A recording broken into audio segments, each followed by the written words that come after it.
कहानी की शुरुआत होती है रूस की मैक्सिमम सिक्योरिटी जेल से, जहां अंडरग्राउंड फाइट्स करवाई जाती हैं। गार्ड्स एक कैदी को लेकर आते हैं। वो था क्रशर, एक बेहद ताकतवर जेल फाइटर। उसकी ताकत का अंदाजा इस बात से लगाया जा सकता है कि 4 गार्ड्स ने उसे जंजीरों में बांध रखा था। जैसे ही वो हॉल में दाखिल होता है, सारे कैदी जोर जोर से उसका नाम पुकारने लगते हैं। जेलर उसे हरवाने के लिए एक नए फाइटर को लेकर आया था। गार्ड्स उसकी बेड़ियां खोल देते हैं और दोनों रिंग में उतरते हैं। फाइट शुरू होती है। नया फाइटर पूरी कोशिश करता है कि किसी तरह क्रशर को कमजोर कर दे, लेकिन उसका शरीर मानो लोहे का बना हो। उसे कुछ भी असर नहीं होता। कुछ ही सेकंड्स में क्रशर उस फाइटर को बेरहमी से मुक्के मार मार कर मौत के घाट उतार देता है। अब सीन कट होता है। हम कहानी के असली हीरो यूरी बोयका को देखते हैं। वो एक फरार मुजरिम था और साथ ही दुनिया के सबसे खतरनाक जेल फाइटर में से एक। उसने अपनी जिंदगी में कई गुनाह किए थे। उसका सिर्फ एक ही सपना था कि वो जेल फाइटर का चैंपियन बने। रूस की जेल से भागकर वो यूक्रेन पहुंच चुका था, जहां वो अंडरग्राउंड फाइट्स किया करता था। रिंग में बोयका अपने ओपोनेंट को बुरी तरह पीट कर हरा देता है और पूरा हॉल उसके लिए चीयर करने लगता है। लड़ाई के बाद बोयका चर्च जाता है और बाइबल दान करता है। फादर मुस्कुराते हुए कहते हैं, तुम्हारी मदद के बिना ये चर्च कभी नहीं बन पाता। अगर तुम सच्ची मुक्ति चाहते हो तो तुम्हें ये अंडरग्राउंड फाइट्स छोड़नी होंगी। ये खेल नहीं, गुनाह है। मैं चाहता हूँ कि तुम सही राह पर चलो। बोयका उनकी बात सुनकर खामोश रहता है और बिना कुछ कहे वापस अपनी ट्रेनिंग पर लौट जाता है। तभी उसका मैनेजर किरिल उसे बताता है, मुझे European mixed martial arts tournament के बारे में पता चला है। आज वहाँ के कुछ लोग यहीं आने वाले हैं। अगर तुमने उन्हें इम्प्रेस कर दिया तो तुम्हें टूर्नामेंट में खेलने का मौका मिलेगा। अब वो वक्त आता है जब बोयका को विक्टर के साथ रिंग में उतरना था। फाइट शुरू होती है। शुरुआत में विक्टर उसे जबरदस्त टक्कर देता है,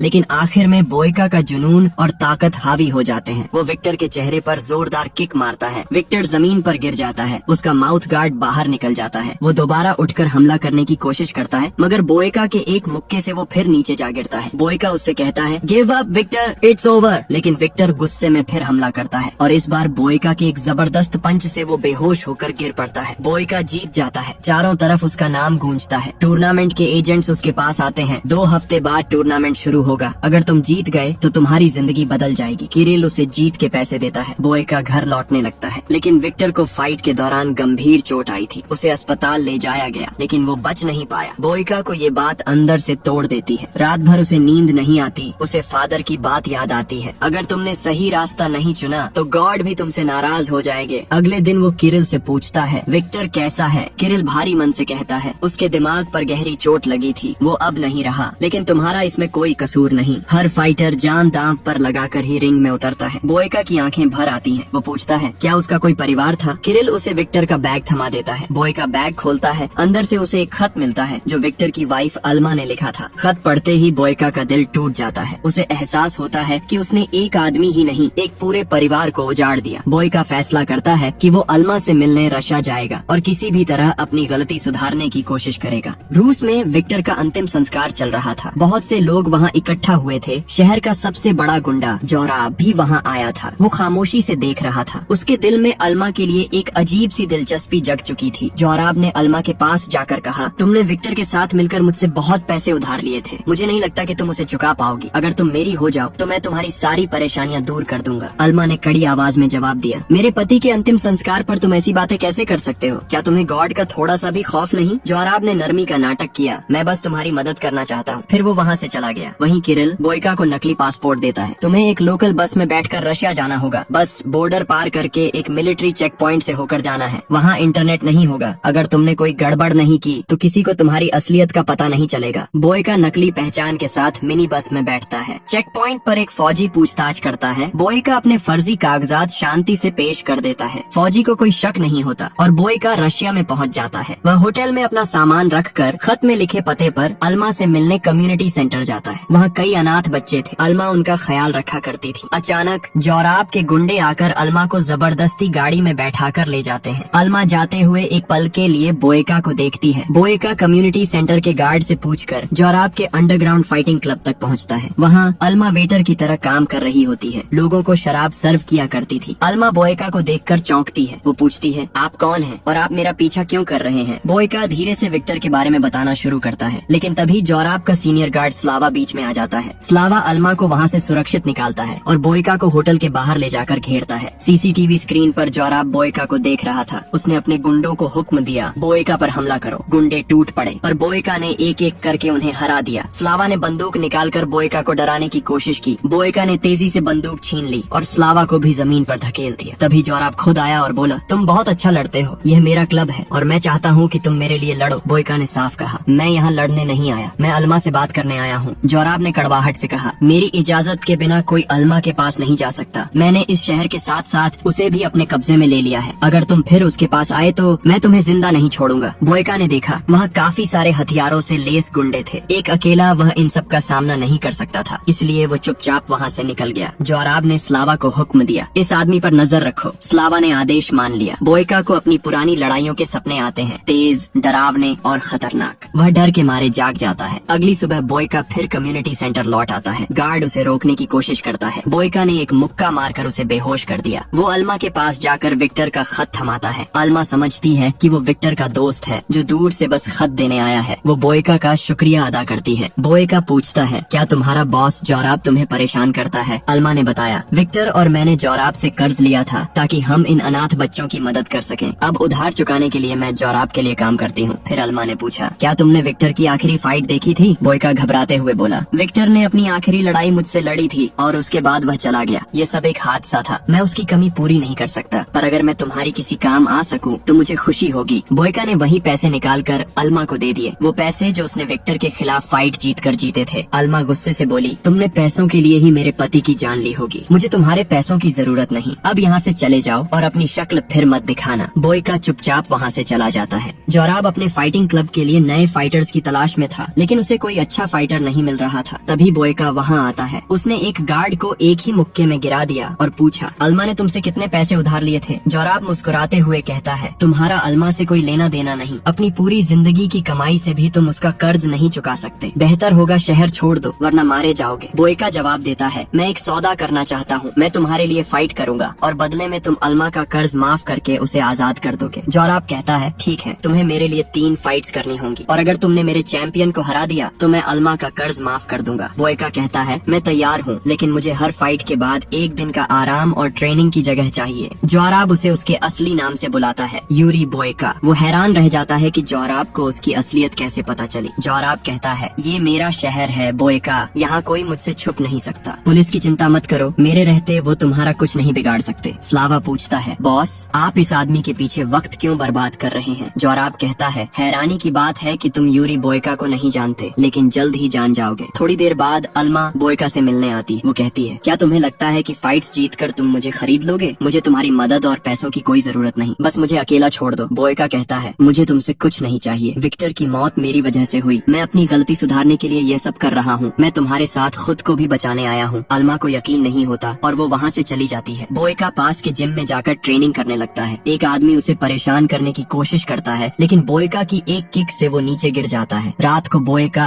जोराब के क्लब में जाकर बोरिस से फाइट करता है। बोरिस उसका मुकाबला नहीं कर पाता और बोयका ने उसकी गर्दन पकड़ ली, जिससे उसने हार मान ली। जोराब के कहने पर अल्मा बोयका को पानी देती है। बोयका पूछता है, क्या यहाँ आसपास कोई ऐसी जगह है जहाँ मैं शांति से ट्रेनिंग कर सकूं? अल्मा कहती है, 5 मिनट की दूरी पर एक जिम है, वहाँ तुम आराम से प्रैक्टिस कर पाओगे। बोयका कहता है, मैं वहाँ जा चुका हूँ, लेकिन वहाँ बेवकूफों की कमी नहीं, वो मेरी ट्रेनिंग में रुकावट डालते हैं। अल्मा कहती है, कल कम्युनिटी सेंटर आ जाना, वहाँ तुम्हें ट्रेनिंग करने की जगह मिल जाएगी। अगले दिन बोयका कम्युनिटी सेंटर पहुँचता है। अल्मा उसे विक्टर के पुराने ट्रेनिंग रूम में छोड़कर चली जाती है। बोयका ट्रेनिंग शुरू करता है। कुछ देर बाद अनाथ बच्चे वहाँ आकर उसे देखने लगते हैं। अल्मा उन्हें वहाँ से जाने को कहती है, लेकिन बोयका मुस्कुरा कर कहता है, उन्हें रहने दो, शायद इन्हें भी कुछ सीखने को मिले। अगली रात बोयका ने एक साथ ओजीरो और उसके भाई से लड़ाई की। शुरुआत में उसे काफी परेशानी हुई, लेकिन धीरे धीरे वह दोनों पर हावी होने लगा और ओजीरो पर जोरदार हमला कर दिया। मौके का फायदा उठाकर ओजीरो के भाई ने चुपके से बोयका की पीठ पर जोरदार लात मारी, जिससे उसकी पीठ में मोच आ गई और उसे बहुत तेज दर्द हुआ। अल्मा की ओर देखकर बोयका ने दर्द सह लिया और फिर तेजी से ओजीरो और उसके भाई को मात दे दी। दोनों बेहोश होकर जमीन पर गिर पड़े और बोयका ने ये फाइट जीत ली। जोराब हैरान रह गया, क्योंकि उसे उम्मीद नहीं थी कि बोयका एक साथ 2 फाइटर्स को हरा पाएगा। जोराब ने रशियन जेल ऑफिसर को पैसे देकर कहा कि क्रशर को यहाँ लाया जाए। ऑफिसर ने चेतावनी दी कि क्रशर एक खतरनाक मुजरिम है और उसे फिर से जेल से बाहर नहीं निकाला जा सकता। पिछली बार भी उसकी नौकरी खतरे में पड़ गई थी, इसलिए वह अब ऐसी गलती नहीं करेगा। जोराब ने कहा कि अगर ऑफिसर क्रशर को यहाँ ला दे तो उसे पैसे के साथ फरार मुजरिम यूरी बोयका भी मिल जाएगा। बोयका के बारे में सुनकर ऑफिसर ने राजी होकर क्रशर को लाने का वादा कर दिया। फाइट के बाद बोयका कम्युनिटी सेंटर में जाकर ट्रेनिंग करने लगा। उसका पूरा बदन दर्द कर रहा रहा था, फिर भी वह लगातार ट्रेनिंग करता रहा। अल्मा आई और बोली कि विक्टर भी अक्सर फाइट के बाद ही ट्रेनिंग किया करता था। उसका कहना था कि जब मांसपेशियां दर्द करती हैं, तो वही ट्रेनिंग के लिए सबसे अच्छा वक्त होता है। वो उसके लिए मरहम लाई थी, जिससे उसकी पीठ को आराम मिलेगा। बोयका अपने हाथों से मरहम नहीं लगा पा रहा था, इसलिए अल्मा ने उसकी पीठ पर मरहम लगाया। अल्मा ने कहा कि तुम्हें मेरे लिए लड़ने की जरूरत नहीं है, मैं चाहती हूँ कि तुम ये शहर छोड़कर चले जाओ। बोयका ने पूछा कि वह खुद शहर क्यों नहीं छोड़ती, इतनी दूर चली जाओ कि जोराब तुम्हें ढूंढ भी ना पाए। अल्मा ने कहा कि अगर वह चली गई तो कम्युनिटी सेंटर के बच्चे रास्ता भटक कर गुंडे और माफिया बन जाएंगे। शायद बोयका को इस बात की गंभीरता का अंदाजा नहीं है। वह गुस्से में वहाँ से चली गई। जोराब ने अल्मा को विक्टर की मौत के बारे में गलत तरीके से भड़काया और बोयका के खिलाफ कर दिया और उसे किस करने की कोशिश की, लेकिन अल्मा ने उसे रोक दिया। जोराब ने धमकी दी कि अगर बोयका फिर आया तो वह उसे जिंदा नहीं छोड़ेगा और वहाँ से चला गया। अगले दिन अल्मा बोयका के कमरे में आई और उसने पूछा कि उस रात विक्टर के साथ क्या हुआ। वह चाहती थी कि बोयका उसकी आंखों में देखकर कहे कि वह सिर्फ एक हादसा था और उसने विक्टर को जानबूझकर नहीं मारा। बोयका ने कहा कि उसने जिंदगी में बहुत बुरे काम किए हैं और इसी वजह से वह लंबे समय तक जेल में रहा। शुरुआत से ही चैंपियन बनना मेरा सपना रहा है, पर मैंने कभी भी विक्टर को खत्म करने के बारे में नहीं सोचा। वह जानता है कि उसकी मदद से विक्टर वापस नहीं आएगा, पर उसे अपनी गलती का गहरा पछतावा है और वह अल्मा को आजाद करके रहेगा। अल्मा रोते हुए वहाँ से चली गई। रात को बोयका जोराब के खास फाइटर ईगोर से लड़ा। ईगोर ने लगातार बोयका की पीठ पर वार करके उसकी हालत बिगाड़ने की कोशिश की। बहुत दर्द के बावजूद बोयका ने अल्मा की खातिर दर्द सहते हुए ईगोर को हराने की लड़ाई जारी रखी। अंत में ईगोर बेहोश होकर जमीन पर गिर पड़ा। भीड़ बोयका के लिए चीयर करने लगी और अल्मा खुशी से रो उठी। बोयका को अब यूक्रेन लौटने के लिए मिनी बस में बैठना था, लेकिन जोराब ने उसे रोक लिया और कहा कि तुमने बहुत अच्छी लड़ाई लड़ी है, अब तुम्हें मेरे असली चैंपियन को हराना होगा। बोयका गुस्से में बोला कि मैंने तुम्हारे चैंपियन ईगोर को हरा दिया है, अब तुम्हें और क्या चाहिए। जोराब ने कहा कि ईगोर उसका असली चैंपियन नहीं है। अगर बोयका असली चैंपियन को नहीं हराता तो वह अल्मा को आजाद नहीं करेगा और उसे बेच देगा। बोयका के पास और कोई रास्ता नहीं था, इसलिए वो लड़ने के लिए मान लिया।